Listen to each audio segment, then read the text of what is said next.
How to attract money, wealth, abundance. ఈ ప్రపంచంలో అన్ని మతాలు డబ్బు ముఖ్యం కాదు, ప్రేమ ఆప్యాయత ఉండాలి, డబ్బు శాశ్వతం కాదంటూ ఏవేవో కబుర్లు చెప్తుంటారు.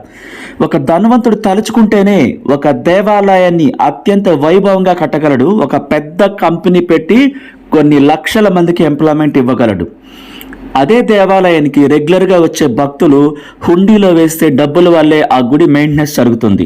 ఈ ప్రపంచంలో ఎంత ఎక్కువ డబ్బు ఉంటే అంత పెద్ద ధనవంతుడు అంటారు. అంత గొప్పగా అతని గురించే రోజు అనేక ఛానల్స్, అనేక వ్యక్తులు మాట్లాడుతూ ఉంటారు.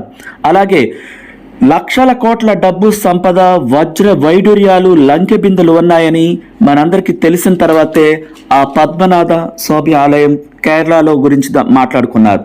నార్మల్ గుడి గురించి ఎవరు మాట్లాడుకోరు.